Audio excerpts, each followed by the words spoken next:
3000 NFL Mock Draft. 3000 NFL Mock Draft. With your friends Kenneth and Rob. Talking about the NFL and the draft and the Seahawks. 3000 NFL Mock Draft. 3000 NFL Mock Draft.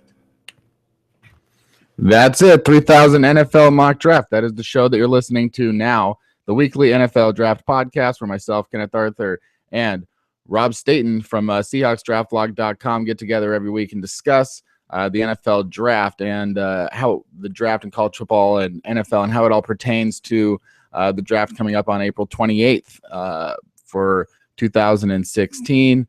And last week, we had our guest was John why am I just blanking on his last name? That's not a good host move by me. I always remember it. What was it again, Rob?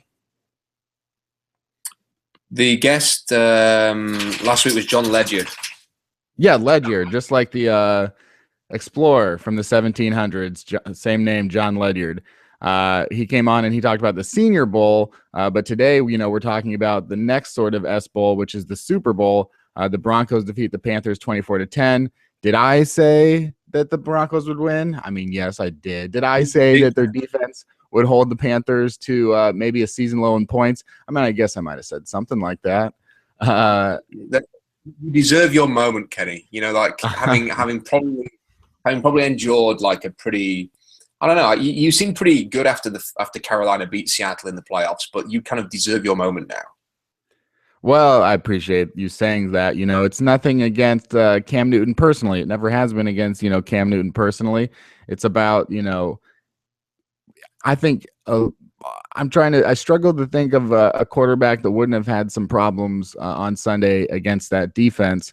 But Cam Newton as a passer, being maybe the 8th or 9th or 10th best passer in the NFL without having, the great weapons to bail him out, in a way that Carson Palmer does at times, and he struggled against the Panthers defense, but he doesn't have the weapons to bail him out. He doesn't have the arm to overcome the lack of weapons. So going up against the number one defense in the NFL, there's no surprise to me that they weren't able to score. The only thing that I had really predicted was, if the Broncos managed to turn it over less than the Panthers, then that would be enough for them to win. If they could limit Peyton Manning's interceptions to 0 or 1, that would be enough to help them win the game. They really would not be able to do anything on offense. The Broncos is, and I didn't think the Panthers would be able to do anything on offense either. So I thought it was going to come down to maybe a special play or a defensive turnover. And you saw that happen when Von Miller stripped the ball out and they got the defensive touchdown for the first touchdown of the game. So that was really what I had sort of expected to happen. And as far as Cam Newton as a passer, I think he's still got, a long ways to go. And at 26, there are ways to improve when you're only 26 years old. Though, we've seen him now for 5 years in the NFL, 1 in college. I mean, I don't know how much more growth is there to be as a passer. I don't know. But definitely, if they get Kelvin Benjamin back next year, they get Devin Funchess going into his second year to pick up another receiver. You probably could see, continued improved statistics and production from Cam Newton next year. What was your evaluation of Cam Newton yesterday, just purely on the field? I thought it was a poor performance, and they made a couple of big plays to start the second half, which kind of padded the stats. So it put like 100 yards of passing yards on his statistics, and there was one in particular which was very close to being intercepted. It ended up being a pretty spectacular catch.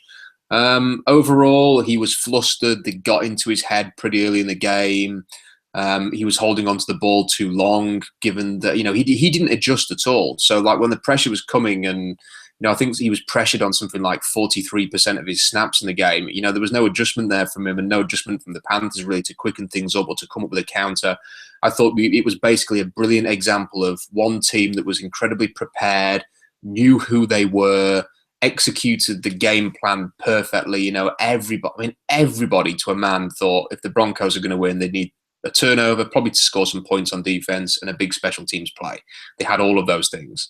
And Carolina they did look generally very unprepared. And on offense, I don't think that Newton was entirely responsible. And Mike Tolbert was just, I mean, the fact that he fumbled the ball twice, and they shut down Greg Olsen, and the other guys didn't make enough plays for the overall to sort of help Newton a little bit. But he had a bad game, and it was only sort of worsened by the fact that he had the appalling performance in the press conference afterwards, which for me was just I thought it was poor. I thought it was a poor show from Cam.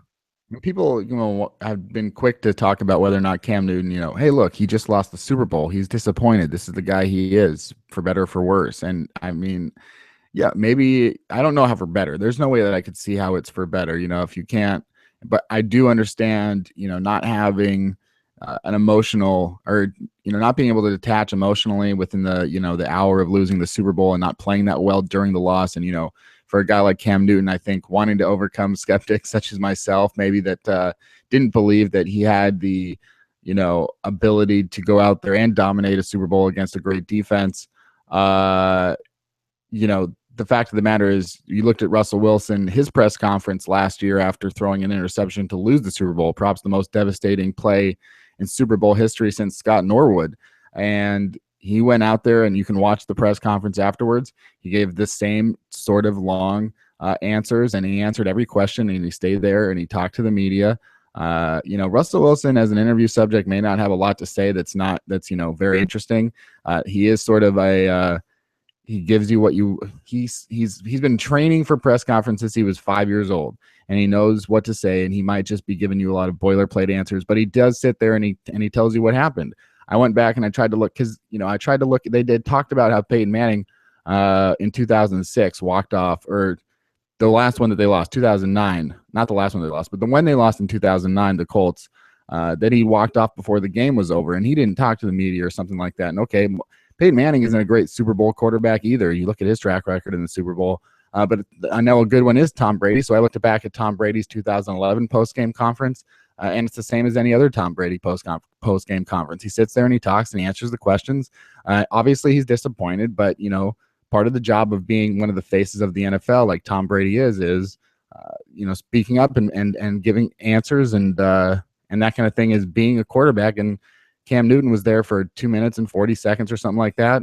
Didn't give any real answers, and he just bounced, and that was it. And I can't say that was a positive. And I think that for the last few years, I've sort of felt that Cam Newton would always be a very talented player that wouldn't win the Super Bowl. He came very close as far as getting to the Super Bowl, but when you actually look at the game, he didn't come that close at all. They never had the lead. They never really moved the ball. They never really had a chance, and they would had to have relied on their defense, not Cam Newton, to win that game, to come up with one or two huge plays. You saw Josh Norman. I remember he had his hands on a Peyton Manning interception, that he wasn't able to hold on to. They just needed to make one of those plays. There were a couple really close would-be interceptions that didn't happen, and that's for the most reasons why the Carolina Panthers lost that game. I wrote about Nolan Naraki for Sports on Earth, who before the 2011 NFL draft had said that Cam Newton did not have a good attitude, was not a team leader, was not good in the locker room, was immature, was egotistical, and had a fake smile, all that kind of stuff. He certainly was not smiling after the game this week. He was not really smiling up in the press conferences before the game, talking to the media. What do you think about Nolan Naraki? Is he proven correct now after this Super Bowl post-game performance? Well, I know that sort of Nolan Naraki is quite a controversial figure these days, and a lot of people have criticized him. But I think when you actually break down what he said, and you actually consider that, let's be right here. Nolan Naraki does talk to people within the league. He has connections. He was when he worked at Pro Football Weekly, he was introduced to many different NFL GMs and personnel. I believe that he had quite a connection with Al Davis before he passed away. I believe that in one instance he tried to talk Al Davis out of drafting Jamarcus Russell, who he was not a fan of either. Now, we can sit here and say that Nolan Naraki is responsible for what he writes, and that is correct. But what he wrote was probably what 2/3 of the NFL thought. Now, I sort of, going into that 2011 draft, the way that I understood it was that there were a lot of teams that would not have taken Cam Newton, in the first 20 picks of the draft. But Carolina and one or two others just saw him as this, really dynamic, incredible physical talent that could be harnessed. And if you're going to pick first overall and you're going to take a quarterback, we'll see it in this draft as well, by the way, you're going to take the guy with a ton of physical upside and back yourself to coach him up. And that is essentially what the Panthers did. My own evaluation of Cam Newton before that draft was that he could be, and I wrote about it a few times, he could be kind of a Kobe Bryant for whoever drafts him. Ultimately, just an incredible, era-defining talent, the physical skilled to die for, arguably the best physical skilled player in the league. But let's not forget who he was taken over that year too. Maybe the best draft of the last 30 years. Yeah. But ultimately, with all of the physical skills and the quality, that there could always be that element of drama with him. And it is how you can manage that. Is it gonna take over his career? Is the drama and that side of him going to be too significant for him to blossom? And then sort of up to this year, you were kind of wondering whether that would be the case. And then they go 15-1 and you think, well, maybe it's not going to consume him. And then you get to the Super Bowl and this happens and you think, well, maybe it will. Maybe he's not going to, because if Cam Newton had Russell Wilson's kind of approach to quarterbacking and his sort of the way that he carries himself, he could be the greatest player that ever played the game. Because as a physical talent, there is nobody like Cam Newton. I don't think there's ever been anybody like him, and there probably never will be again. But there is clearly just something about Cam where he's too up and down.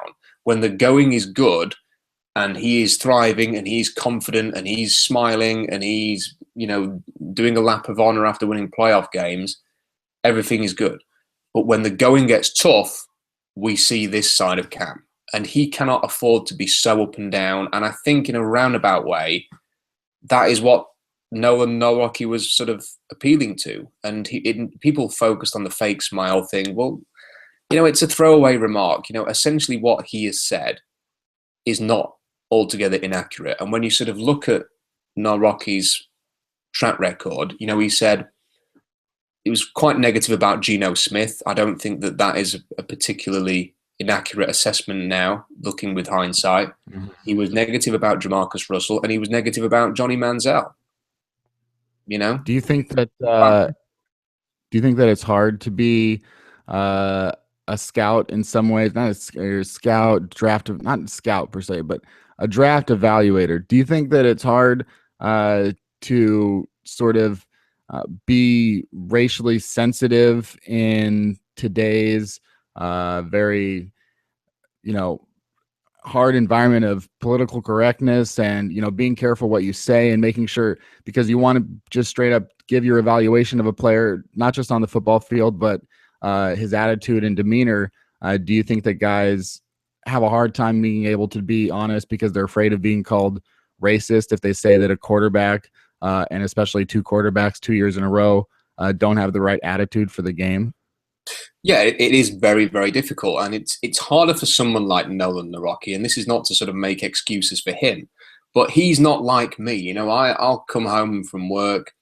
I'll put my 2-year-old to bed. I'll spend a bit of time with my wife. And then I'll, at this time of year, I'll spend the rest of the evening watching videos on Draft Breakdown, or, I have a million games saved on my TV system recorded through the year. If there's not a game on Draft Breakdown, if there's a guy I want to watch, I'll go and watch one of those to form a blog post. Nolan Nawrocki is a guy who talked to people in the league as he was compiling a draft guide and was, bouncing ideas off them and getting their opinions on certain players and sort of combining them with his own. He was being treated to combine interview footage, which people like me and most of the media cannot get hold of unless you have fantastic contacts with teams. So he was sort of seeing what players were saying in these combine interviews. That's an insight that the common man just does not have, outside of the NFL. And he's probably also getting the kind of tape, the college coaches tape that, is the holy grail that we never get, that is never made available by college football broadcasters. So when you actually consider the depth of his research compared to everybody else's, what is he going to do? Is he just going to resort to putting out the same stuff that, any of us can put out? Or is he going to sort of put stuff out that is perhaps more akin to what people within the league were talking about? Are we really? There's every chance that there is some team in the NFL before the 2011 draft that had probably the words "fake smile" on a coaching report about Cam Newton. And the fact that Nolan Naraki put that out there, or if that was his pure opinion or whatever, there may be something similar on a scouting report in the NFL, and that is what he was. That's what he was providing for people who wanted to buy that draft guide. So we can criticize it as much as we want. We can criticize him. He was just doing a more in-depth report than we're used to, and he's received a lot of criticism for that. I do have a little bit of sympathy for him, and I think that some of the you mentioned there, the kind of like did he make these remarks because Cam Newton is a black quarterback? Did he make this same criticism or similar criticism of Geno Smith because he's a black quarterback? Is he saying in the same way that a white quarterback, whereas Cam would be arrogant, is a white quarterback confident? These are the kind of debates that people had. But then I would say, well, he was very negative about Johnny Manziel. So, it's difficult for him. Yeah, it is difficult. And, I wonder how many teams, if they were drafting first overall that year, would have and were quarterback needy. I wonder how many of them would have taken a Cam Newton over Von Miller and Marcel Darius and AJ Green and Patrick Peterson, JJ Watt, some of the greatest players in the NFL today that were up there. I know at the top of that draft. The Denver Broncos were right there at number 2. They took Von Miller. If they were number 1, would they have taken, Cam Newton? 2011, they were still at the Tim Tebow stage. They could have perhaps gone for a Cam Newton, and where would they be right now? Because Von Miller, the Super Bowl MVP. How do you sort of judge Von Miller's performance right now? He is the Super Bowl MVP. He had a great game, a great season. He's had a great career. And he's playing at a premier position, and he's headed into free agency. Do you think that he deserves a record-breaking defensive contract? Yeah, I do. And I'll be completely honest. Going into the 2011 draft, I was a bit skeptical of Von Miller. In his junior year, he chose not to declare for the NFL draft because he received a third-round draft grade from the draft committee. He had some struggles with the lack of size. He was playing off the edge for Texas A&M, and there was at least some concern that he might be a liability and could just get overwhelmed at the next level. And he has proven that if you are that good an athlete and if you can get stronger, that you can just dominate. And fair play to him. I'm more than happy to say that I got it wrong on Von Miller big time. And when you sort of watch him play now, I mean, if Ndamukong Suh, he's on something ridiculous average per year. I'll see if I can find out what it is, but his contract is enormous, and whatever he is earning, you could definitely make a case to suggest that Von Miller. So, Ndamukong Suh's average salary, Kenny, is $19 million a year. His cap hit. His cap hit in 2016 is $28.6 million. And the Dolphins are in trouble for that. I mean, that's going to take something. I mean, I guess you could also. I mean, Suh's contract is just crazy. I mean, it is, and it's tough, to know what is worth, what positions and what you bring to the table. Who is worth breaking the bank for? We know that quarterbacks are worth it. We've also, seen. He may get something, they may be judging this off of the Justin Houston contract. He got a big contract extension last year. There's got to be a way to do it without breaking the bank. You would assume that the Broncos placed a franchise tag on him, though they're in another interesting position, being that Peyton Manning is, probably going to retire or at least not be brought back to Denver, and Brock Osweiler is a free agent. What would you do with the quarterback situation? Would you try and re-sign Osweiler to a 1-year deal to see what he's worth and draft a guy? What are they going to do there? It's a great question because, who the hell knows? I mean, the funny thing is that would, for most teams, you would look at that and say, wow, that's a potentially backbreaking thing. You know, the lack of security at the quarterback position would kill a season, and yet Denver have just won the Super Bowl. You know, mixing between Peyton Manning having the worst year of his career and Brock Osweiler not really convincing anybody that he is the future. Manning comes back in, has a horrible Super Bowl. They still win the thing, and now you kind of you'd think they can plug anybody in there. As long as they keep this defense together, it doesn't kind of matter who the quarterback is. And for that reason, you kind of wonder whether or not they will just sort of look at Brock Osweiler and say, well, he knows the scheme, he knows the system, he can do all the bootlegs that Gary Kubiak wants. You know, can they find a way to keep him on a not altogether expensive deal? I can't imagine there's going to be a huge market for Osweiler on the open market. Maybe they just sort of let him test the water, see what he can get out there, and then bring him back on maybe a 1-year contract or something like that. It's almost like a prove it deal. But they could plug anybody. I mean, is Sam Bradford's going to be a free agent? Did they look to bring him in? I mean, he theoretically could do some of the bootleg stuff. You know, are they going to go and look at guys who are free agents and just fit a Chase Daniels in there or something like that? Are they going to go and draft somebody fairly early on and just plug them in there? I mean, like Connor Cook, if he's around in the late second, do they take him because at the very least, you know, he might be a bit of a divisive character, but maybe he can come in and just sort of hold the fort for them. It's hard to say, you know, and especially with John Elway as the GM there making the decisions, you kind of expect that he wants to go for big. You know, he wants to go and get a big, athletic, mobile quarterback like himself. So, yeah, I mean, it's interesting because the Broncos have no offensive identity.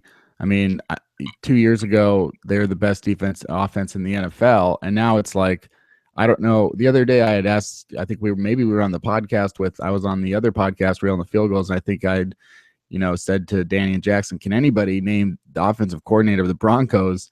And he's going into the Super Bowl, and none of us we all assumed that maybe Gary Kubiak was the offensive coordinator, but it wasn't. You know, they do have an offensive coordinator. I almost had remembered it, but right now I can't even think of it off the top of my head.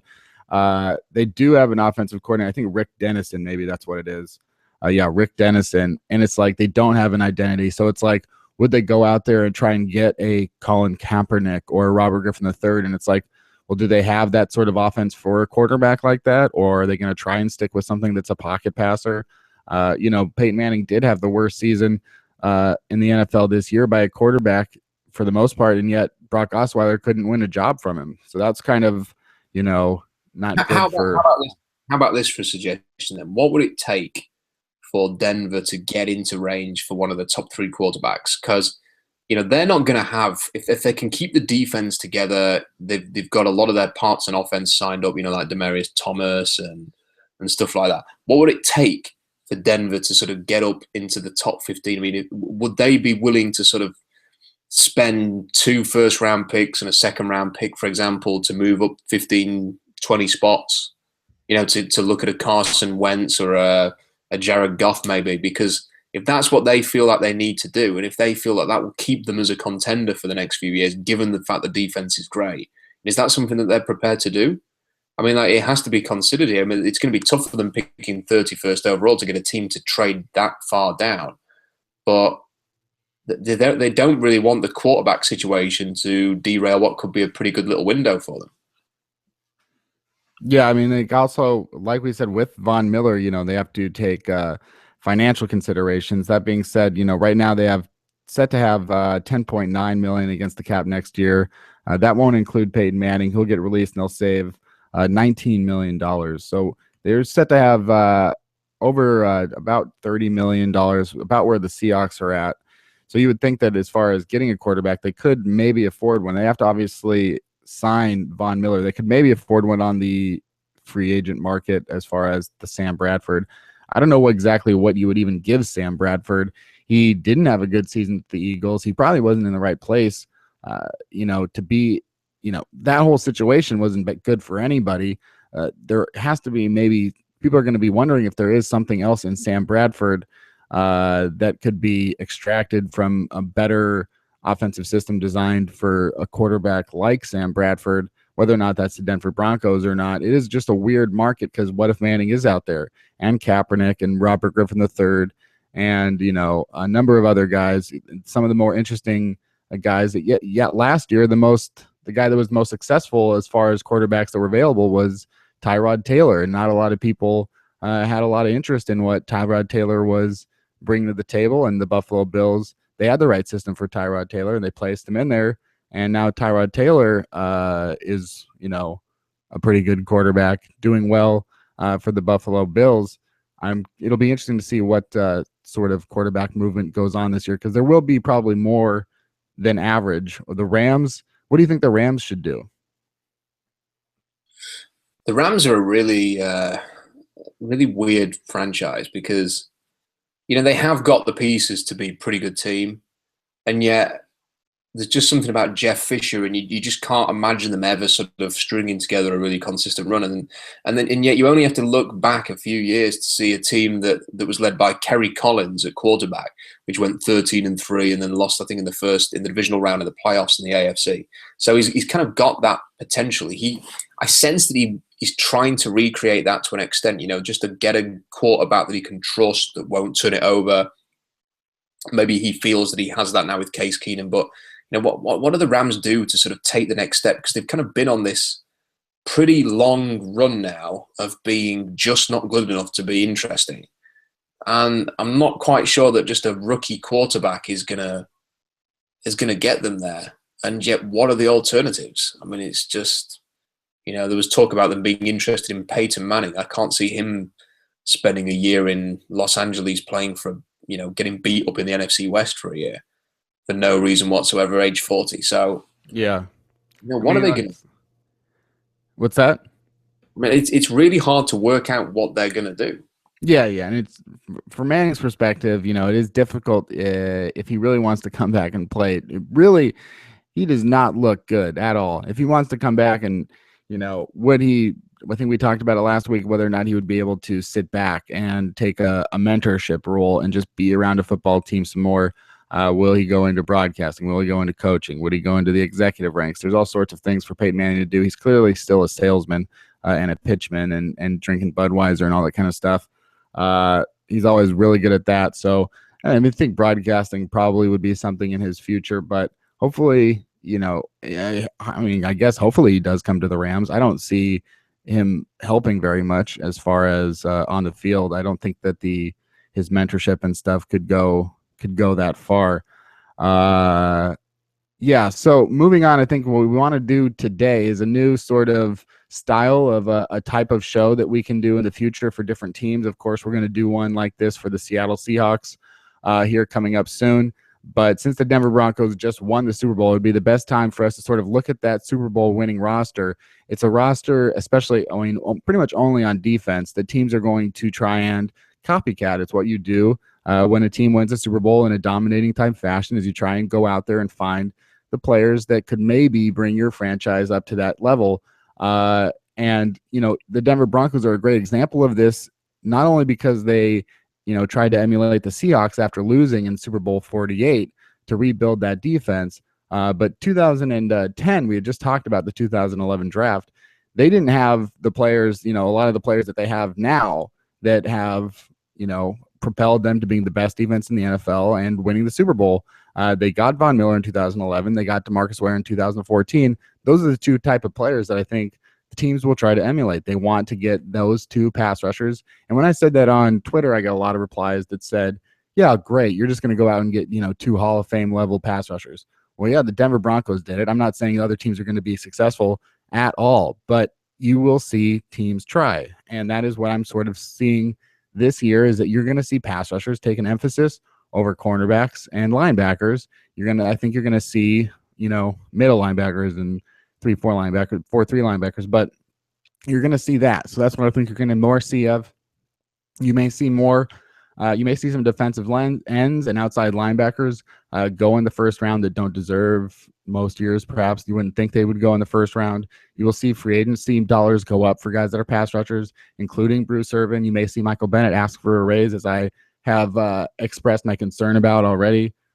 So we want to talk about comping a team. So we're going to take a team, their starters and their most important players, and go through the roster, those rosters, and see which players in the 2016 NFL draft comp well to those guys that helped that team. And we can do that with the Seahawks later on, but we want to start off doing that with the Denver Broncos just after they win the Super Bowl. And we can start on offense, since that is sort of, usually you want to heighten and ramp up to the most important things. And you definitely, if we're heightening, then the low end would be the offense. Teams aren't going to, the idea of emulating a team by getting the next Peyton Manning is obviously not something that really happens very often, and you definitely wouldn't emulate the Peyton Manning we saw this year. So there isn't really anything to comp for Peyton Manning in this year's draft. There is no definite number one pick at quarterback, no definite next Peyton Manning or a great franchise quarterback. Let's start with the offensive line, though, because that's something that should be of interest to the Seattle Seahawks fans as far as trying to get the offensive line rebuilt. And we'll start with Evan Mathis, who has the best offensive line this year. Rob, are there any players in the 2016 NFL draft that comp well to Mathis? There isn't, and I kind of cheated on this one, Kenny, when I knew we were going to do this, because I do know one player who, for me, is like he's very similar to Mathis when he was at Alabama, and I just think that he's going to. Sadly, he chose not to declare, which I was really surprised about. So he's going to come back next year as a redshirt senior, but. I know it's cheating. I know that it's not really answering the question, but I want people to keep an eye on this guy. It is. We've talked about him before. People who maybe didn't listen to the early podcast won't have heard about him, but he's called Adam Bisnowaty, and he's a left tackle for Pittsburgh, the Pittsburgh Panthers. So he is almost identical in size, weight, and body shape to Evan Mathis. He's working left tackle at the moment, so. Mathis is a very big-time athlete. Bisnowaty, I think, was a 4-star recruit, one of the most heavily recruited offensive linemen in that part of the country in a long, long time. One of the big-time recruits, stayed and committed to Pitt, got a very strong wrestling background. I think he has some basketball background in him as well.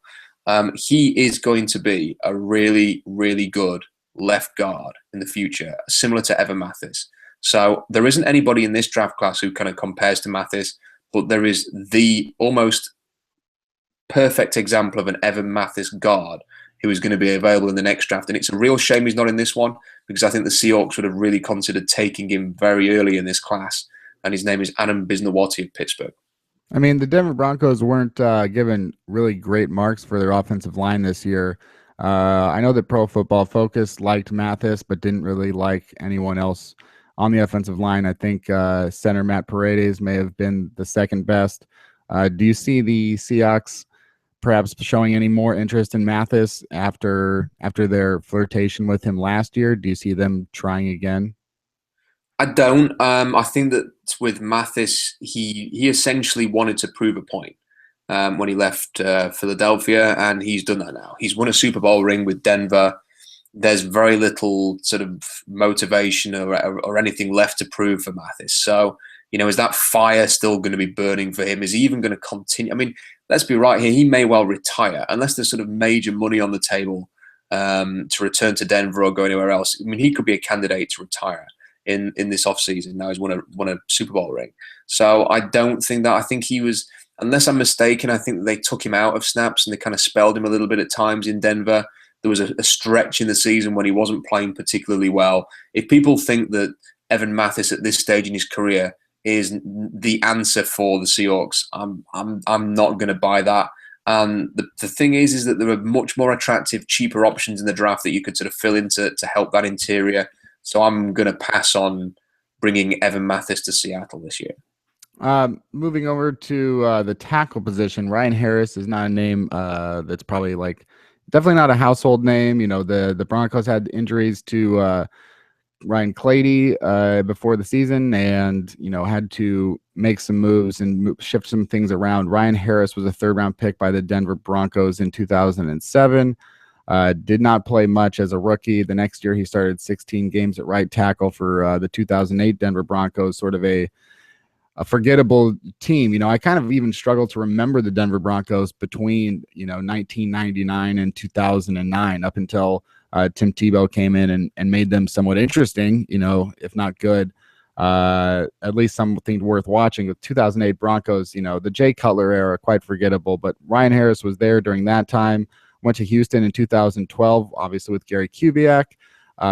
Spent a year in Kansas City last year. Kubiak comes over to the Broncos, brings back Ryan Harris. He starts 16 games at tackle. For all intents and purposes, seems to do well. Harris is a 6'5", 300-pounder that is about to turn 31. Any comps for Ryan Harris?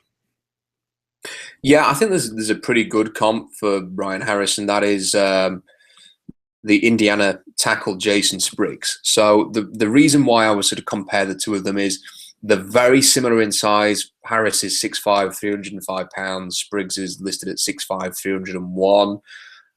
When you watch Spriggs, like Harris, he looks like he's better suited to playing on the right-hand side. He has some issues. He's kind of got everything that you want in a left tackle, but on the inside counter, he gets beaten too often for him to sort of be secure as a left tackle. You want him to sort of move over to the right side instead. You do wonder if some of his issues, his footwork's a bit ploddy at times, even though he's a big-time athlete. He doesn't sort of have that nimble footwork that someone like even the Raven Clark, who's technically deficient. He has the kind of the quick feet that Spriggs doesn't have.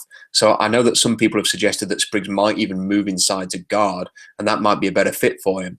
But like Harris, I think that he's going to come into the league. He's probably going to play right tackle. In my last mock draft, I had Spriggs going to Denver as a potentially a long-term replacement for Ryan Harris, or because of the reasons that you gave there with Gary Kubiak being keen on him, maybe sort of somebody that they could pair, as a sort of bookend tackle for Ryan Harris if he sticks around in Denver. So they're pretty similar. Spriggs is probably a little bit more athletic, but needs refinement. I could see Spriggs having a pretty similar sort of career in the NFL as Harris has had. And I think that moving the other tackle or one of the guard spots, Luis Vasquez, he was there with the Denver Broncos when they played in Super Bowl 48. Their offensive line at that time was given a lot more praise. A lot of those guys were disbanded. That was when the offense had scored the most points in NFL history. Like Ryan Harris, Vasquez was a third-round pick. And that's another interesting thing about these Denver Broncos. The offensive line they were working with this year, third-round pick, and sixth-round pick. The Seahawks have obviously tried to do their best by getting linemen in the third round, middle rounds, later rounds, undrafted free agency, and that's something that you might expect to see again. Vasquez is, 28 years old. He'll be turning 29 in April. Third-round pick out of Texas Tech. Played for the first 4 years for the San Diego Chargers, was an All-Pro and Pro Bowler in 2013, like I said before, with that defense. He actually had an AV of 20, Pro Football Reference adjusted value 20, which was the highest in the NFL. He has not made the Pro Bowl in each of the last 2 years. Guard, spent some time at right tackle. Any comps for Vasquez? Yeah, I really like the comparison to Vidal Alexander at LSU. So Alexander played right tackle and I believe a bit of guard at LSU. He's going to play guard at the next level. They're identical in terms of size. So Vasquez, 6'5", 333 pounds, but Alexander, same height, 6'5", and 2 pounds heavier. They have very similar body frames, very similar issues and strengths. So the problem with Alexander is that, he's not a great athlete. He's going to get beaten with speed. If you move him inside, he has got some initial power. There is a temptation sometimes that he doesn't sort of fight through and finish blocks, which is something I think that Vasquez had a little bit of trouble with coming into the league. I know that he had a good time in San Diego, but has turned out to be a pretty average, big interior lineman. And I think that Vidal Alexander is going to end up having, again, a very similar career. Vasquez went in round 3. I think Alexander's going to go in the late 3rd or the 4th round. He's not a player that I have a ton of interest in terms of the Seahawks, even though he's got the size that they kind of like at left guard, not sort of got that fiery character and sort of real grit and edge that you want to see in an offensive lineman, and certainly the ones that they've taken recently. So not a player that I'd really want in Seattle all that much, but I think that Vidal Alexander is a very, very good comparison to Luis Vasquez. And I think, if we're talking about the offensive line, because I think that pretty much wraps up the Denver Broncos offensive line. Last week, we spent a lot of time talking about Nick Martin. We did not talk about Paredes, the center for the Broncos. But as far as centers go, I mean, Nick Martin would be the guy that gels the whole offensive line together as you try and get better moving forward. Who would you say is a comp for Nick Martin that's currently in the NFL? That's a good question. It's not the easiest one to answer. I mean, I'm trying to think. The center that I liked the most, the center that kind of got me excited when he was coming into the league was Rodney Hudson, who was drafted by Kansas City and ultimately signed a big deal in Oakland. Now Hudson's smaller than Martin, but was quite a stout little center. But he went in the second round. Early in the second round, he really stood out. And although Martin's a bit bigger, I think that there are some similarities there. Not fantastic, amazing, sparky athletes, but just technically really good, playing with an edge, getting to the second level sometimes, creating little creases, just knowing the game, just knowing when to turn a defender to create a little running lane, constantly hustling around the ball. If their guys, if the run play progresses to the second level, they'll go and hunt someone to go and block. So not an ideal comparison by any means, but I was very excited about Rodney Hudson and was hoping that maybe the Seahawks would consider him as a long-term center option. They ended up sort of giving Max Unger a second chance and sticking with him instead, which was fine. But Rodney Hudson was a player that I really liked going into I think it was the 2011 draft that he went in. And there is a little bit of his sort of technical quality in Nick Martin's game. We don't have any comps for the receivers, Demaryius Thomas and Emmanuel Sanders. I mean, there might not be a guy quite like Thomas in this year's draft. Sanders, in this day and age with the NFL, seems to almost be becoming more of a trend that there are, a number of guys that are these shorter, smaller, shifty, talented receivers that you can be had in the middle rounds, such as a Tyler Lockett.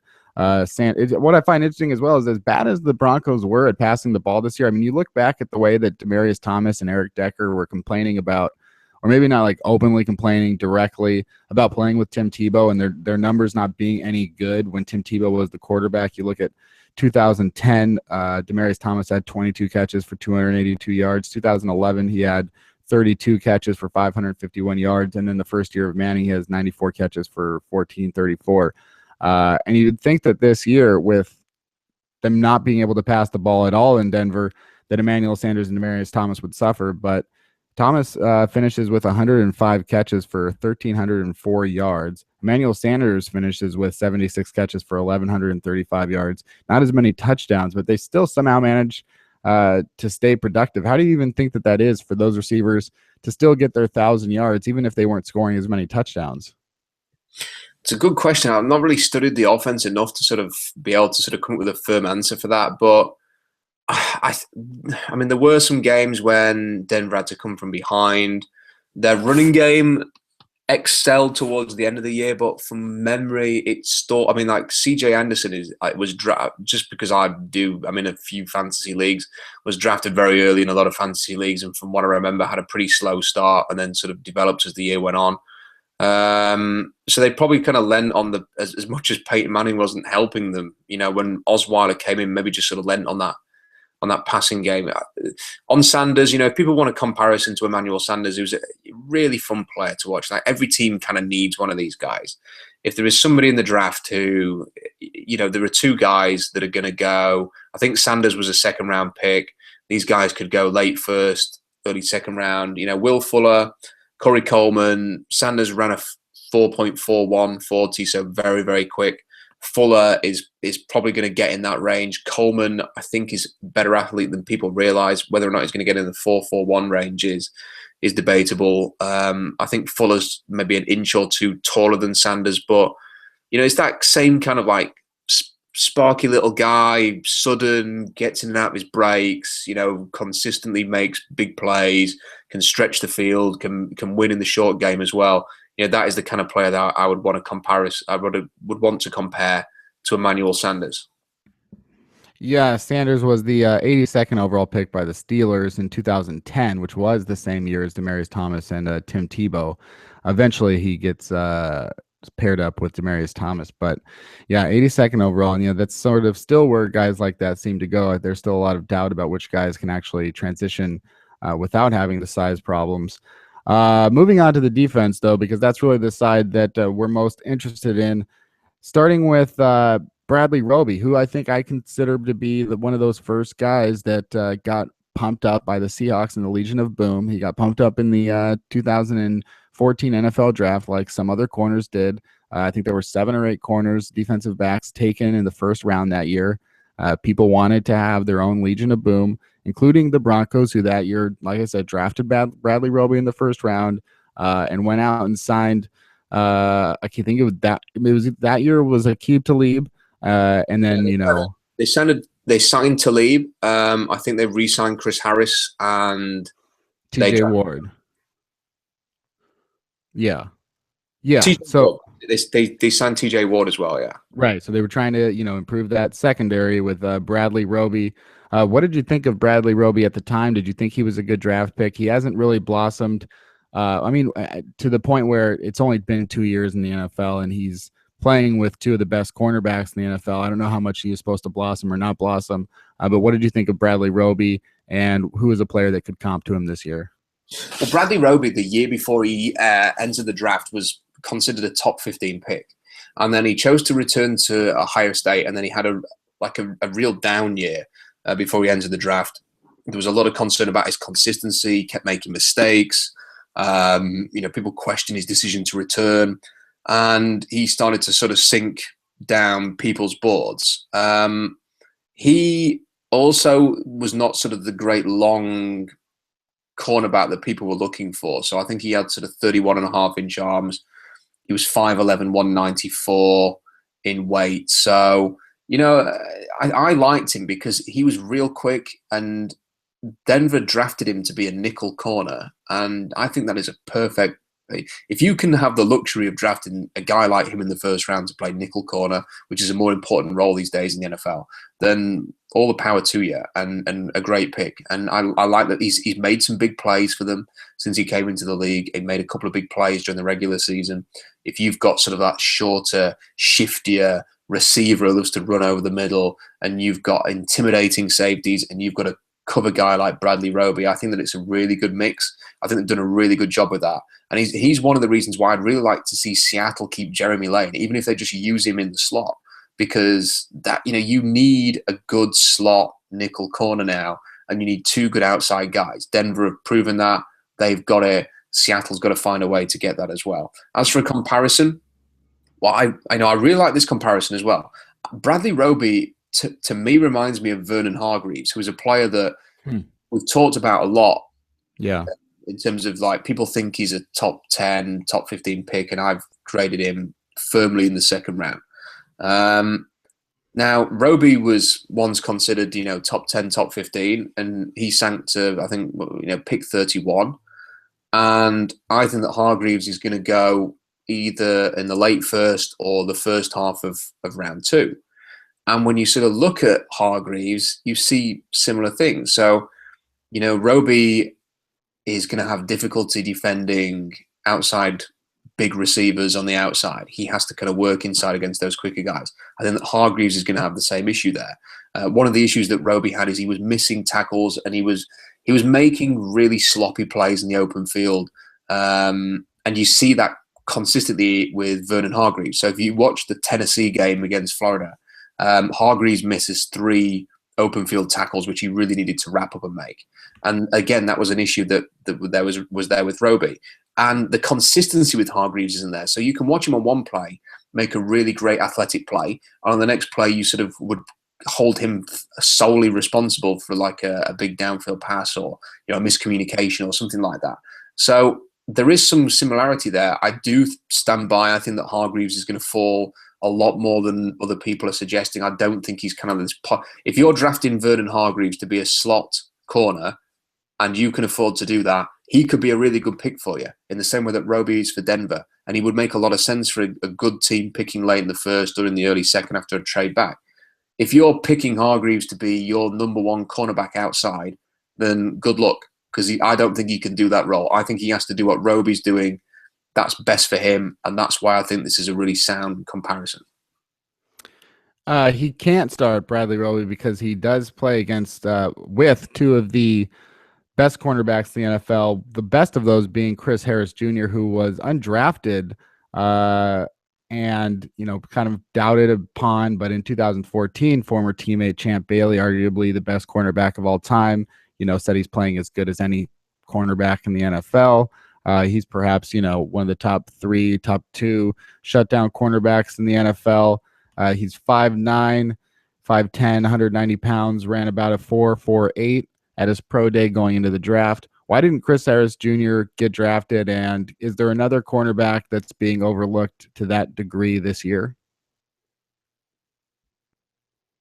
I'm not sure if there's another cornerback who's being overlooked in the same way, but it's pretty incredible sort of looking back now that Harris did not get drafted. So he ran a 4.48, which is pretty good. He had 35.5-inch arms. His size ideal, was maybe just a tad small, so 5'10", 194 pounds, but that's not bad. He's not 5'8". There was no really bad issues that I could find, doing a quick search that would suggest this is an obvious reason why he would fall. And, he didn't play at a small school or anything. I mean, he was at Kansas. It's not a great school for football, but, he wasn't playing for some, small team, not playing in front of anybody or not playing good competition. So it's pretty staggering that he didn't get drafted.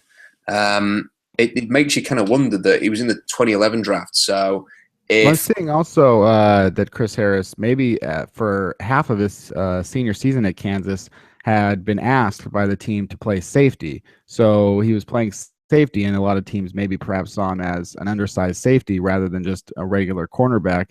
So maybe that's another thing to factor in if you're looking for a comp, maybe a guy that's playing out of position in the secondary as well. Yeah, very possible. I mean, the fact that he ran a 4.48 and had 33.5-inch arms probably should have made teams think otherwise on that. I was going to say that if he was a couple of inches taller, there's every chance he would have been drafted by the Seahawks. I don't think that sort of 5'10" cornerbacks is kind of their thing, but if he'd have been 5'11" or 6 foot, there's every chance that they would have drafted Chris Harris and Richard Sherman in that 2011 draft, and they would have been Seattle's cornerback duo for however long. So, I mean, it's a little bit of a shame to think of it that way. The one comparison that I would make for Harris is Mackenzie Alexander. So Alexander is 5'11", 195 pounds, so almost identical size again. I expect that Alexander's not going to run in the sort of the 4.3s like maybe Hargreaves will, and like Roby did. I think he's more likely to be in that sort of late 4.4 range. He's maybe a little bit more sparky in terms of his character, talks a lot of trash on the field, does Alexander. But he's a playmaker, he makes things happen. He could probably line up anywhere. He can take on the more physical guys. You can trust him in one-on-one coverage, which is kind of the things that Denver do with Chris Harris. They trust him a lot. I think you're going to have that with Mackenzie Alexander. I don't think Mackenzie Alexander is going to go undrafted. I think he's probably going to go in the top 10. Top 12 picks. So you're going to see him go very early, but I think teams will look at Alexander and feel like there's a chance they could get a Chris Harris type. And if we were looking at the other side, you've got Aqib Talib. I wrote about him before the Super Bowl for Sports on Earth, sort of profiling a guy that a couple years ago most had written out of being in the NFL. Excuse me. But Talib, very tumultuous time in Tampa Bay, though he played really well, just could not stay out of trouble, including maybe, some very serious felony type charges that went away. Went to the Patriots and nobody really even noticed, at that point, other than the fact that everyone knew that he was a troubled player. I think for a time in New England, not even really like being seen as a starter type. Then I kind of remember him playing really good defense, I think, against Jimmy Graham, and they'd talked about how he'd shut him down for 0 catches. He gets a huge contract with the Denver Broncos, and 2 years later, not as many people talking about any sort of problems with Aqib Talib. He's a great cornerback, and, I think some other people would say a ticking time bomb. What are the type of comparisons that you see for Talib? Well, I really like this comparison as well. Talib does remind me somewhat of Jalen Ramsey. So they do have a lot in common. Both went into the league with concerns about their ability to handle, the fast, sudden receiver, but both were considered built to deal with size and the more physical demands of the position. So they both like to gamble. At times, they've tried to make a play and it hasn't paid off. Both pretty decent against the run, so you can kind of trust them to make a tackle in the open field. I think the big difference, of course, is Aqib Talib is a bit of a nutcase and has not been the easiest guy to control at times. He was ill-disciplined in the Super Bowl yesterday, and he's kind of fortunate that it didn't cost his team. By the way, it was fantastic seeing him, clamber over the fence after the game to join the guys on the stage. I think it was on the NFL Network, and slip over and end up on his backside, which was pretty funny. But they're very similar in size as well, Talib and Ramsey. So 6'2", 202 pounds for Talib, 6'1", 202 pounds for Ramsey. So the only difference is an inch in height. And I could, as much as I'm not quite as high on Ramsey as a lot of other people, from what I remember, Talib was sort of like the number 21 overall pick or something like that in his draft. Ramsey's going to probably go a bit earlier than that. But I could see a similar, maybe not quite as accomplished career as Aqib Talib, but I could see, a team really sort of believe if they've got the right kind of scheme and if it fits and if they like that more physical quarterback, and they don't mind playing him outside, they're not going to move him to safety, then I could certainly see Talib and Ramsey comparing that. If the Seahawks are not able to retain Bruce Irvin, and I don't believe that they will retain Bruce Irvin, but if they are perhaps looking to draft a linebacker, we could take a look at the Denver Broncos linebackers for some comps. And I think that, even if it's a non-traditional sort of role, and, the Denver Broncos defense with Wade Phillips, what he was able to do this year was pretty incredible. And I think they played pretty much man coverage against the Carolina Panthers. They just got those two elite, pass rushers, and it was all pretty basic, simple stuff, not unlike what the Seahawks seem to run. Danny Trevathan was a 6th-round pick in 2012, 188th overall out of Kentucky, another non-traditional football school. They don't really send a lot of players to the NFL. He's now 25 years old, 6 feet, 237-pound linebacker. Injured most of last year, only played 3 games. This year, full-time starter. Made 73 solo tackles, 36 assisted tackles, 2 interceptions. Sort of an underrated player out there. What are your thoughts on Danny Trevathan and a comp for him? Well, the problem that trying to comp Denver linebackers and trying to relate it to Seattle is that the Seahawks are pretty set on what type they want at a linebacker, and it's a guy with real unique traits. So in KJ Wright's case, it's speed and length. Bobby Wagner is just a fantastic athlete. They had Bruce Irvin there, was a brilliant athlete. Kevin Pierre-Louis was just really fast. Brock Coyle is very, very athletic. So they want, guys who are kind of running in the 4.4s, real fantastic athletes for the position. And the 2 starting Denver linebackers inside are Danny Trevathan and Brandon Marshall, and neither of these guys are anywhere near fast enough to line up for Seattle. That said, people do often say about Trevathan that he's this great athlete and he's got all this going for him.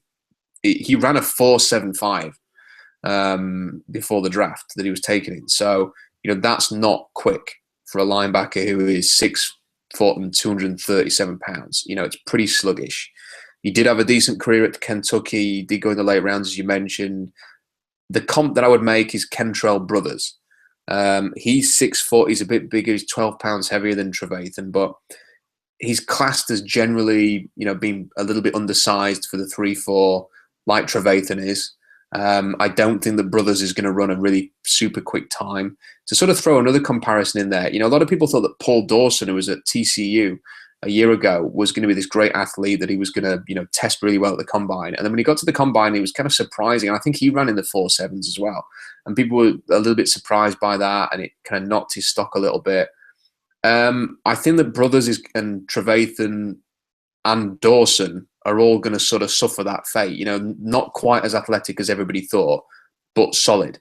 So Brothers, I think, is probably a good comparison for Trevathan. I don't think that Kentrell Brothers is going to be a guy that the Seahawks look at. But if you're a 3-4 team and you want someone who can work inside and maybe do a similar job to Danny Trevathan, then I think you'll look at Kentrell Brothers.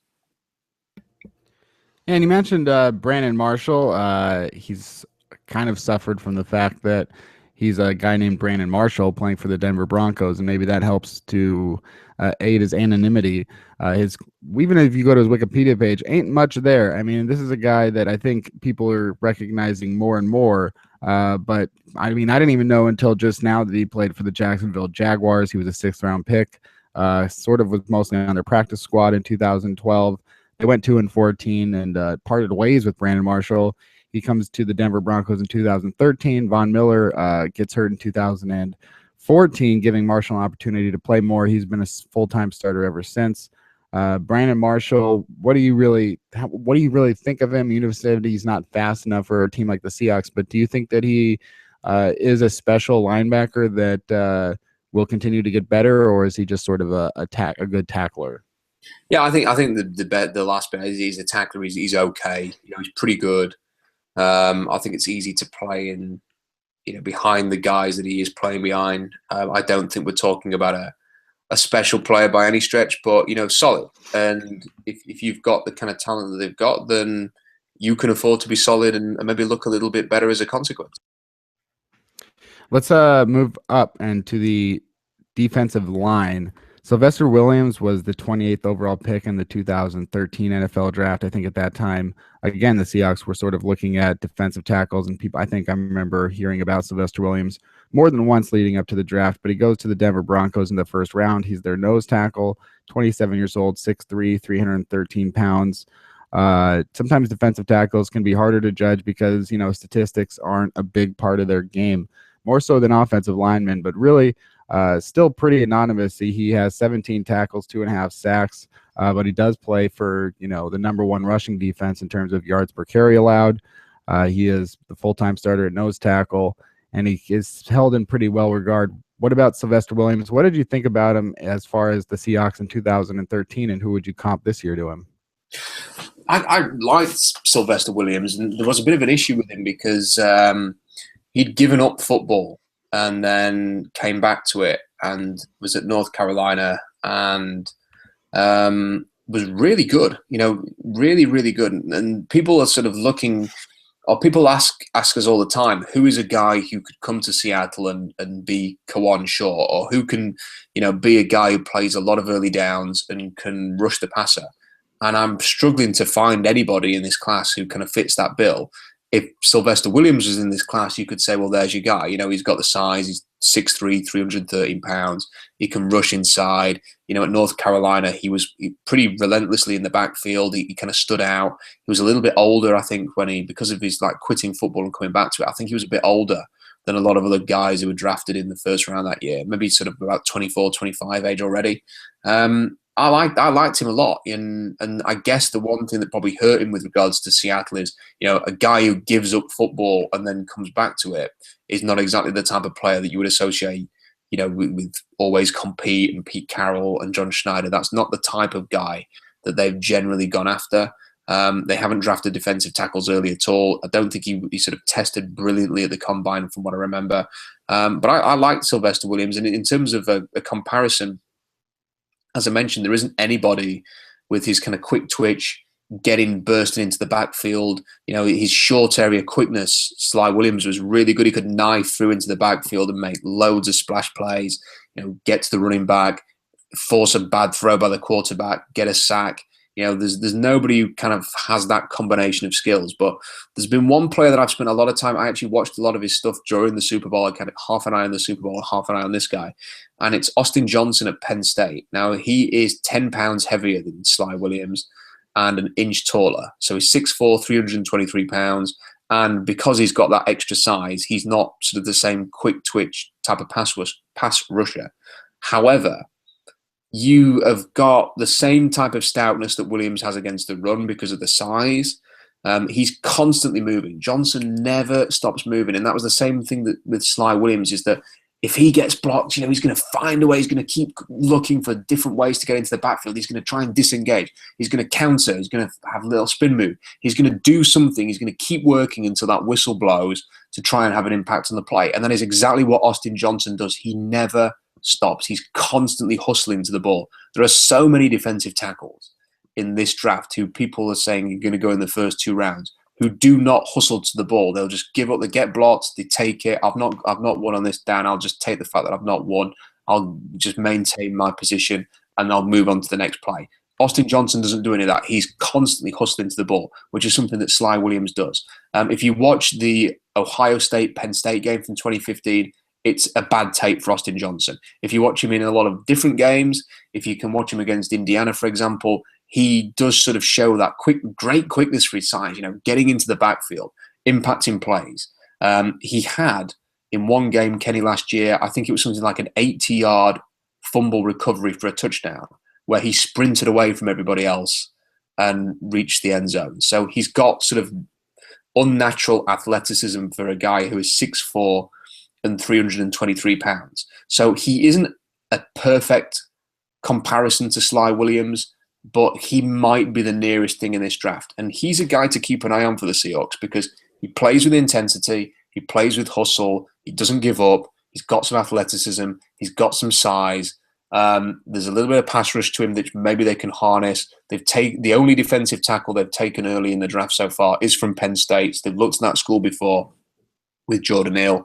So he's a guy to keep an eye on.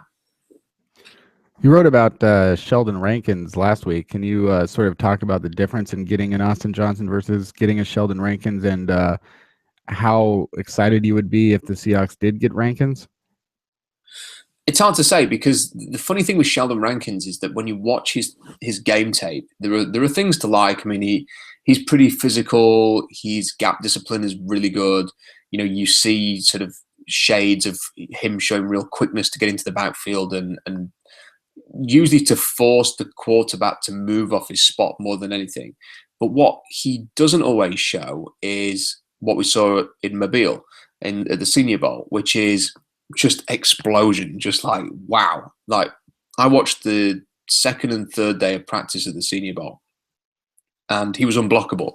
And on the second day, he just destroyed everybody that he came up against. And the Jacksonville Jaguars coaches were kind of just looking at each other and going, this is unbelievable. Have you ever seen anything like this? It was like they were watching Aaron Donald rushing the pass. I mean, they were so impressed, these Jacksonville coaches. They were beaming, just these huge grins on the face, because he was just incredible the way that he was swimming past guys, great hand technique. He could not be stopped at the Senior Bowl workouts. And you want to see more of that on tape. You want to see him winning that way because that is what Aaron Donald did. And you want to see him sort of showing those things on tape. And he doesn't always show it. The talent's there. There is a little bit of concern that when he's not just playing 1v1 in a practice in the Senior Bowl, he's going to be able to do the same things. So would it be exciting to get him? Yes, because he would sort of solve that, quick twitch interior pass rusher who can play early downs that Seattle needs. But at the same time, I don't think he's kind of like that slam dunk, you are going to get a fantastic player if you draft this guy, like you were getting with Aaron Donald. To move on to the defensive ends, it's interesting as well. Just we talked about how Von Miller is a free agent and Brock Osweiler and probably Peyton Manning and some other guys. They've really, Evan Mathis, they've lined up in a way that this really, if the Denver Broncos aren't considered one of the top 5 favorites to win the Super Bowl next year, there's a good reason for that. It's not disrespect. They had the best defense this year. They had everything break right for them this year, but they're really needing to replace some of their best players. It's not going to be too dissimilar, I think, from the 2012 Baltimore Ravens. That Ravens team won the Super Bowl. They did it right at the right time, and then immediately had to start sort of rebuilding, and they haven't even come close to the Super Bowl since. In addition to those guys, Ryan Harris, who we already talked about, he's a free agent. I want to also include Danny Trevathan, who we've already talked about. They've locked up Derek Wolfe to an extension. Ronnie Hillman is a free agent. Brandon Marshall's a restricted free agent. CJ Anderson's a restricted free agent. But then this next guy, Malik Jackson, not a lot is sort of said about him. Malik Jackson, a defensive end, first time being a full-time starter this year. He has 35 tackles, 5.5 sacks. What is it that him and Derek Wolfe do well that they don't sort of stand out? Are they just great run defenders? Do they have more potential for pass rushing, but they're not asked to do that? And who do you see as a Malik Jackson in this year's draft? I think there are two reasons why Malik Jackson and Derek Wolfe do really well. One thing is that the edge rushers are so good that it kind of draws some extra attention over there, and they are put in a real favourable position to be able to rush the interior. And it kind of goes hand in hand. You know, if you've got good interior rushers who are collapsing the pocket from the inside, that also draws attention, and it sort of enables Von Miller and DeMarcus Ware to really excel. So it's the perfect storm for these guys. When they came into the league, Malik Jackson and Derek Wolfe, they were not considered, you know, explosive interior rushers. Malik Jackson, Kenny, I don't know if you're aware of this, played for Pete Carroll at USC. So he was at USC for 2 years and then transferred when Carroll left. So he went and played for Tennessee after Carroll left. So Pete Carroll will know all about this guy. He's going into free agency. Pete Carroll will know Malik Jackson. Like I said, he was kind of an unheralded interior rusher who ended up going in the later rounds, and you kind of take a bit of a chance on him. I mean, he's 6'5", 284 pounds. You know, a lot of people thought he was going to play either defensive end or end in the 3-4, you know, that kind of a 5 technique, and Denver use him inside. Derek Wolfe was considered a pretty average athlete. You know, there were people who thought he was going to go in the later rounds, and then he had this kind of like late surge where all of a sudden his stock was like just going flying up through the rounds. I'm sure we're going to come on to Wolfe next, and there's a really good comparison for him. As for Malik Jackson, there's nobody with his exact skill set that I can see. I know that there's been a suggestion. I heard Brock Hewitt talking today about, you know, what is in this draft, and that there's a lot of Malik Jacksons in this draft. I don't see anybody like Malik Jackson specifically, but the closest guy I could find was Adolphus Washington at Ohio State. So Malik Jackson, 6'5", 284. Adolphus Washington is a different size and shape. He's 6'3" and 297 pounds. But they both dip in and out of games. So Malik Jackson has like 2 or 3 big plays in a game, will then be pretty quiet for the rest of it. That is what he does. Adolphus Washington is the same. Both pretty streaky players. Jackson, one of the great things about Jackson is his length. So he's 33 3/4 inch arms, you know, nearly 34 inch arms at 6'5", 284. That's great. You know, a bit of first step quickness, nice get off, length to be able to keep blockers away, to disengage and then explode. That's what you want to see. Adolphus Washington has got 34 inch arms as well. So they're like a 1/4 of an inch bigger. So he's 6'3", he's 297 pounds, and Adolphus Washington has got fantastic length. So he's going to be able to do exactly the same thing. He's going to be a different body shape, but he's going to be able to get his arms out. He's going to sort of keep blockers off his frame. He's going to be able to swim, rip, and get into the backfield. He's going to be able to disengage pretty easily because of his length. And he's going to be he's going to be able to have sort of a small impact on most games, I would say. He's not going to be an every down defensive tackle, but he's going to sort of spell, maybe playing some nickel packages, playing obvious passing downs, and he's going to be able to have an impact there.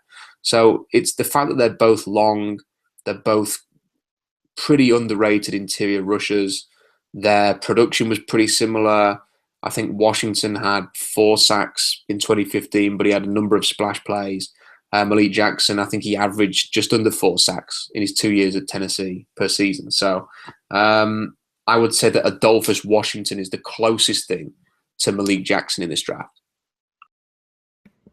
So what would make you comfortable as far as a draft round for Adolphus Washington, or what would we consider? Is that a second rounder?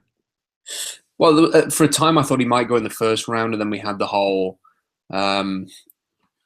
I don't know what it was. You know, he kind of got cited for something ridiculous, which meant he was suspended for the bowl game against Notre Dame.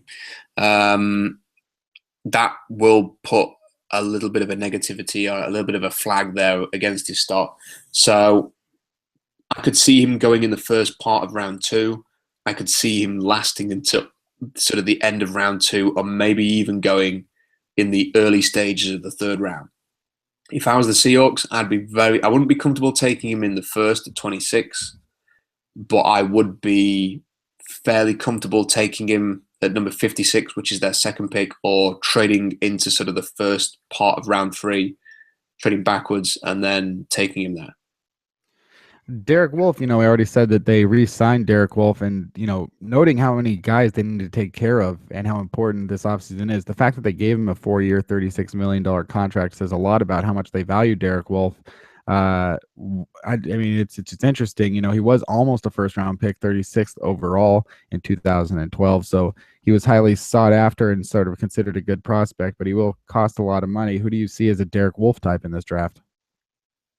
Well, as I mentioned, Wolf really shot up the boards. He was a guy who was not expected to be the second round pick that he was in the end. He really sort of progressed as the process went along. And there's a player who's doing something very, very similar at the moment. Derek Wolf is 6'5", 295 pounds. Jihad Ward, who is from Illinois, is 6'5", 296 pounds. So the difference between the two is 1 pound in weight. They have got almost identical frames. And like Wolf, Ward was not considered to be this explosive athlete. He was seen to be quite big, long and tall, to be an interior defensive lineman, maybe has to switch to end, maybe has to play 5 technique, that kind of thing in the 3-4. And Ward was considered by a lot of people to be in the sort of round 5 to 7 range. And then ever since this process began, with the Shrine Game and the Senior Bowl and stuff like that, Jihad Ward's stock has just started to really shift up the board. Exactly. It's almost identical to what happened to Derek Wolf. So not only are they identical in size, identical in the criticisms that people levy at them, identical in terms of now moving, probably, I reckon Jihad Ward's going to go in the second round. So he's moving into exactly the same range as Derek Wolf.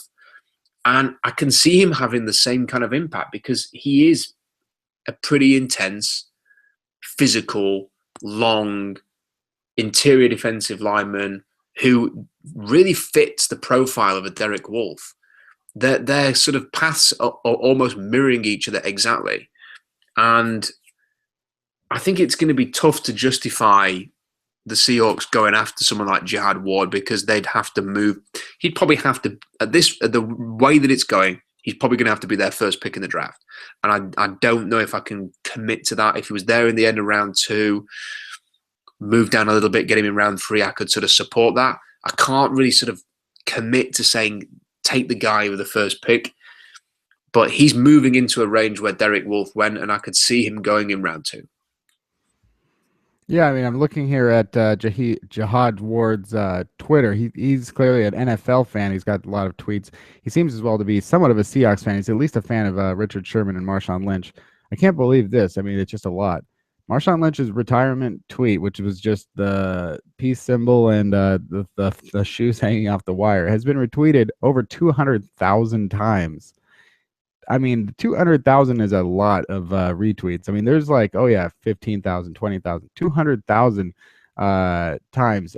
I wonder, do you think it was the way in which he seemed to retire and the timing of which he seemed to retire? What do you think is exactly going on with and we're sort of off topic right now, but Marshawn Lynch, what do you think propelled that as far as how immensely, with so many other guys potentially retiring and going out, why Marshawn Lynch getting this sort of attention? Clearly, I do a lot of social media work with the job that I do. And, Marshawn Lynch is clearly a social media genius. It is just the perfect tweet. So, like a picture can sometimes say 1,000 words, and it does. It was just symbolic. It was for a guy who has been a symbolic figure in the NFL in general.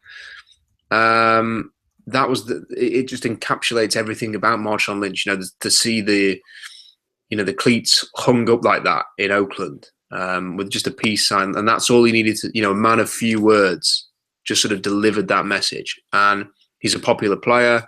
He's iconic. A lot of people were interested in football and American football that day because of the Super Bowl. And it's just a tweet that I think is, even if you weren't really a fan of the Seahawks, you're going to give that a retweet because it's just so symbolic. Can I just add one last little thing on Jihad Ward before I forget? He if in terms of the Seahawks, because they seem to like these little things. He grew up, I believe, without a man in the house, like a father figure. And he is the oldest of several siblings. And he essentially became the father figure in the household and sort of had to mature very quickly as a young child, and has gone through sort of that adversity to become what he is.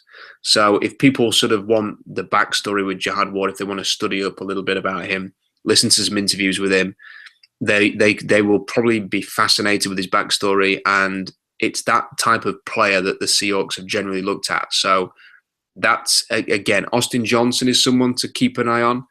Jihad Ward is also somebody to keep an eye on.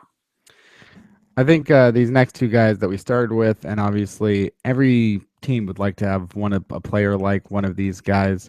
Let's start with DeMarcus Ware, who was a former top pick out of Troy with the Dallas Cowboys, signed with the Denver Broncos 2 years ago, and sort of a move that a lot of people thought, he signed for like 3 years, $30-some million, and a lot of people felt like this was the end of his career. You weren't going to get a lot more out of him, and he's played some of his best football over the last 2 years, and he said after the Super Bowl, I'm not retiring anytime soon. I feel great.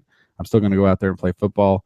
DeMarcus Ware, what kind of a pass rusher is he? What makes him special? And do you see a DeMarcus Ware in this draft? In a word, no. The thing with DeMarcus Ware is, and people kind of forgotten this because it's been about 10 years since he was drafted, but DeMarcus Ware was an incredible athletic specimen. The type that only comes around in a particular generation. So he dominated at the combine. He ran a 4.56 at 250 pounds, 6'4", 6.85 in the 3-cone, 4.07 in the short shuttle. All of those were the best times for a defensive lineman in that particular draft class. He put up 27 reps on the bench, which is not bad given his length and size. And he had an insane 38.5 vertical jump. So these are historically great numbers for a player of Ware's size and position. So it's not a great shock that he's gone on to be one of, the NFL's greats during his time in the league, with Dallas initially and then with Denver. So if there was a DeMarcus Ware in this draft class, he would probably be the number 1 overall pick. He would be going to the Tennessee Titans with the number 1 overall pick, and we wouldn't even be having a discussion. There isn't anybody like this. So the only player that I could possibly compare DeMarcus Ware to is Joey Bosa, and I do that because Bosa has a chance to go first overall. He is the best pass rusher in this class. He's not going to test as well as DeMarcus Ware and might not get close to testing as well as DeMarcus Ware, but he has the opportunity to have a great career, and they play the same position. So for that reason, I'm going to make, if there was a team out there that said, what we need is a DeMarcus Ware, and you look at this draft class, you're going to say, we can't find one, but if Joey Bosa is available, we'll take him because he's the nearest thing you're going to get. All right, well, that makes this question probably all the more difficult to answer. Von Miller, we already talked about him in the beginning, whether or not he might be, the best defensive player in the league, if not, definitely top 5 right now. He's going into free agency. He was the number 2 overall pick behind Cam Newton. Phenomenal generational type prospect, generational outside linebacker / pass rusher. Perhaps one of the most valuable players in the NFL. If it's not Joey Bosa, if there's not a guy that's definite to go number 1, I'm assuming there's not a Von Miller comp in this draft. Are there any at least poor man Von Millers? Yeah, there is. There is a poor man's Von Miller, and it's Noah Spence of Eastern Kentucky, formerly of Ohio State. Nobody in this class is going to be as good as. It's probably not going to be as good as Von Miller, given how much we talked about how great he is. But there are similarities between Miller and Spence. So they're both the same height.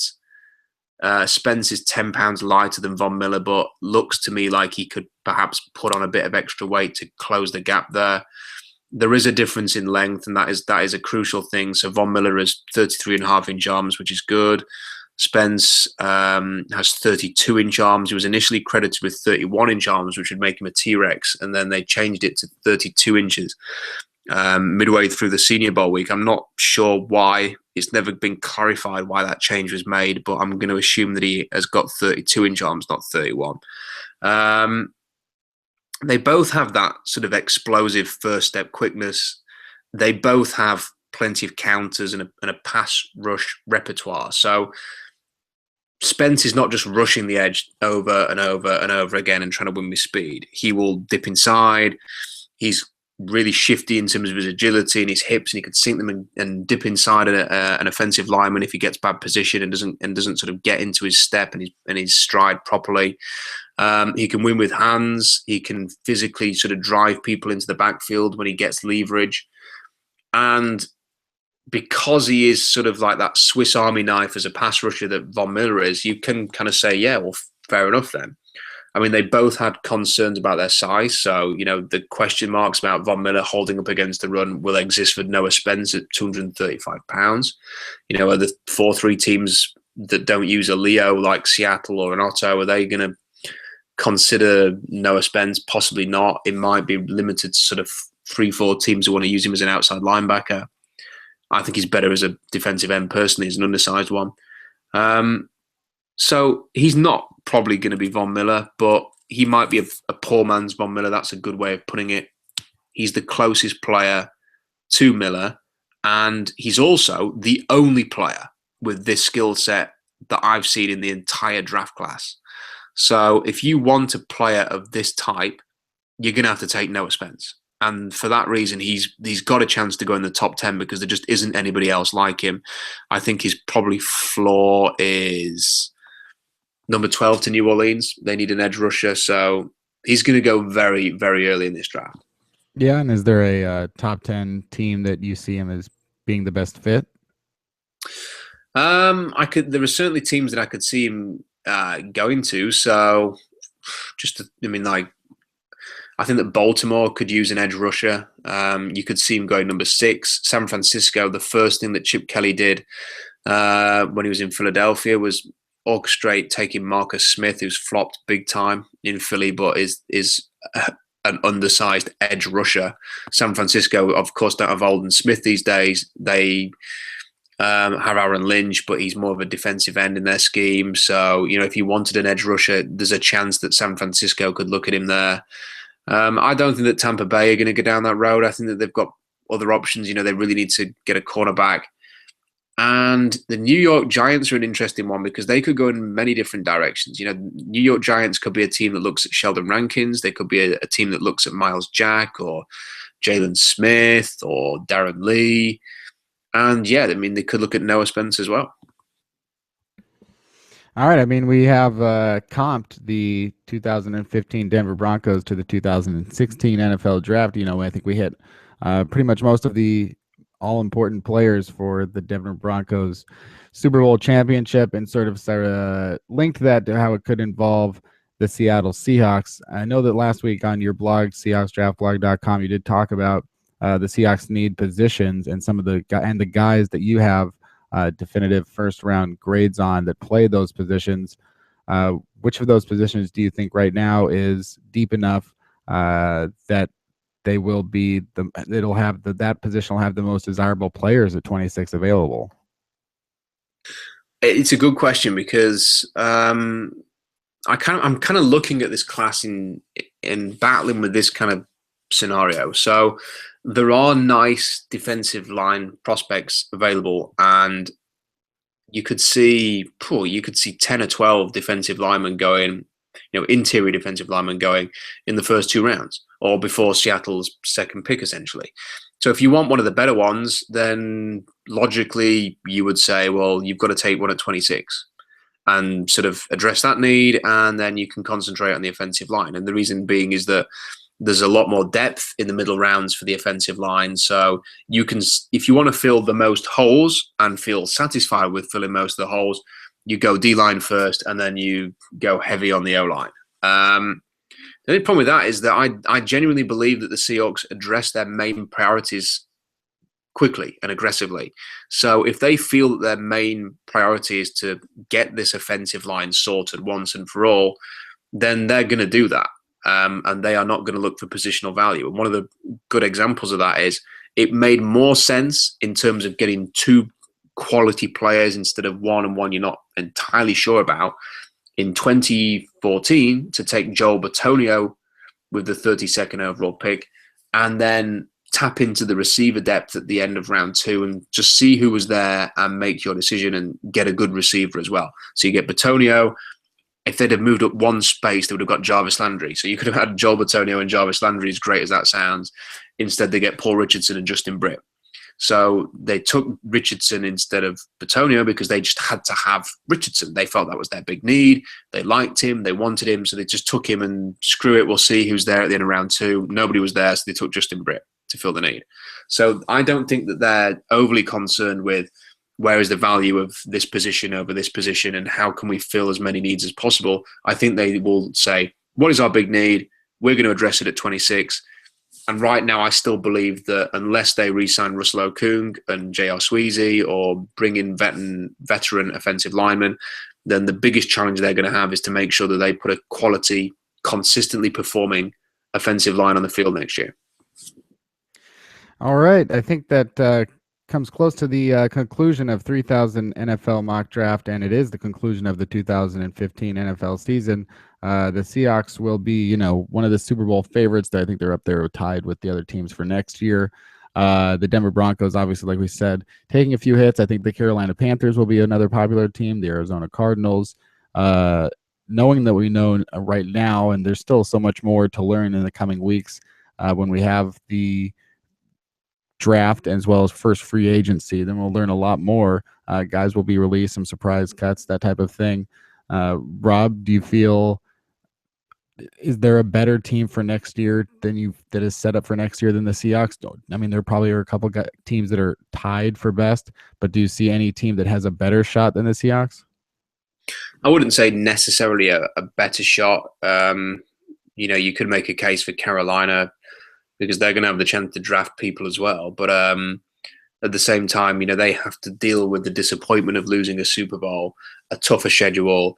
How is Cam Newton going to bounce back? There's those things to consider there. So it's not, I don't see a team who I would feel better about, but there are certainly teams that I think have as good a chance as the Seahawks to get there. It's going to be a big off. It's a real challenge, Kenny, because there's not just, one or two needs that they can just go in the draft and address. There's like a lot to do here. There's a lot of free agents.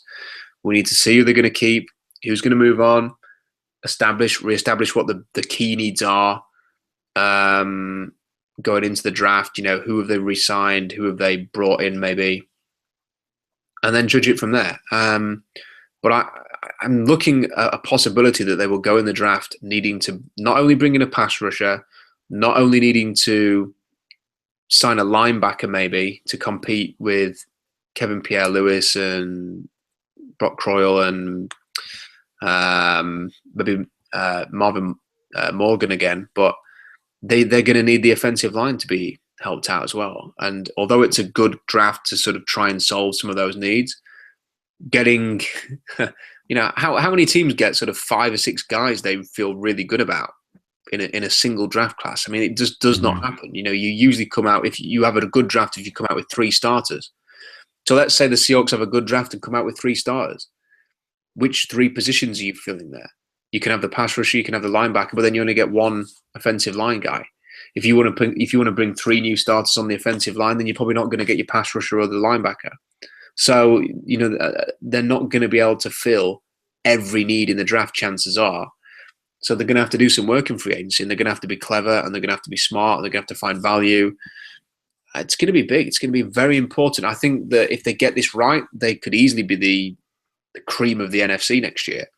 If they get it wrong, then we could be seeing some of the similar issues we saw in 2015 and 2016.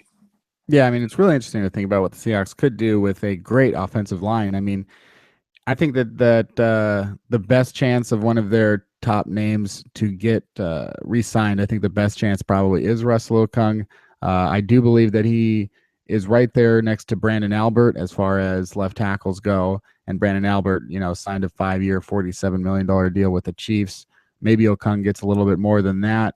I think that if he does not re-sign with the Seahawks, it's because he does realize that a left tackle that can start hitting free agency will get him a lot of attention. He did, the fact that he is representing himself is just an interesting twist. I don't know how much that'll be to his detriment or to his benefit, or to the Seahawks' detriment or benefit, but that's the only thing that I think he's the most likely to resign from the offensive side. I think Jeremy Lane will resign. I don't think that they'll be that interested in J.R. Sweezy, and we'll see what else happens. But if they had an offensive line, like if they were to re-sign Russell Okung, and then had Gary Gilliam on the left side, and went in and drafted starters at center and one of the guard positions, that'll definitely go a long way to making them a much better team and a much better offense. And I think we know what sort of player we could see out of Russell Wilson if he was able to hang in the pocket more often. So I think that'll be really interesting to watch in the offseason. Obviously, offensive line, I think, will be the top priority, but I think defensive line and those sort of things in secondary will perhaps be just as interesting. All right. Yeah, I agree. Just a final point on that. Yeah. I think the big thing with Okung is that, one, how is the fact he's going to be out for 5 months and not able to work out for teams? How much is that going to be to start? Is he going to sort of enter free agency, and is the market going to be sort of cold for him initially because of the injury? As teams maybe explore other options first, healthier options. What one of the great sayings in the league is that the best ability is availability. So, is his injury record now going to put teams off a little bit? They don't want to commit to a guy who is going to be banged up a lot or getting a lot of injuries. And also, how much does he want to come back to Seattle? Because this is a very physical offense. They ask a lot of their offensive line. Okung may well actually survive more in a more pass-friendly, pass protection-heavy scheme, because if you look at Seattle's O-line, it's not just Okung that's been banged up. J.R. Sweezy's missed games. In the past, Breno Giacomini missed games. There have been some injuries up front, and Max Unger missed a lot of games. And I don't think it's a coincidence. I think there is so much demand on that O-line and the way that Tom Cable and the Seahawks want to play that it maybe Okung feels like it's time for me to do what's best for my body and move on. So there's a lot of things to consider. If they were to keep Okung, it would make things a bit easier, because then you don't have to bring a tackle in. You can focus on the interior.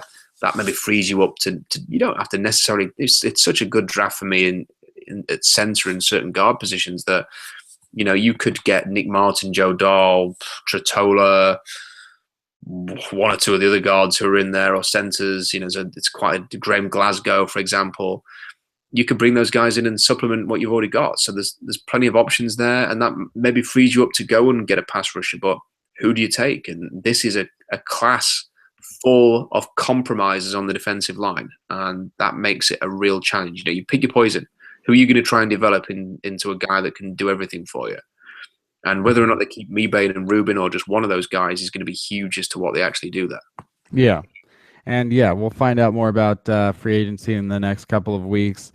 We're about 2 weeks away from the NFL scouting combine in Indianapolis.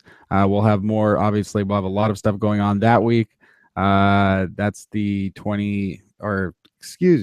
that would be February 23rd. So that's about 2 weeks away. Next week we'll talk about something else. So 3000 NFL mock draft. Follow on Twitter at Rob Staten, at Kenneth Arthur S. You can check this out on fieldgoals.com and SeahawksDraftBlog.com. If we have any questions, send them to us on Twitter. We'll probably do another Twitter mailbag, and we will comp the Seattle Seahawks and see what kind of players in the NFL draft comp well to current members of the Seattle Seahawks. And that's it for this week. Come back next week. You can donate to the show on patreon.com. We'll have the link there in the Field Goals website. And that's it. Come back next week, next Monday, for more 3000 NFL mock draft.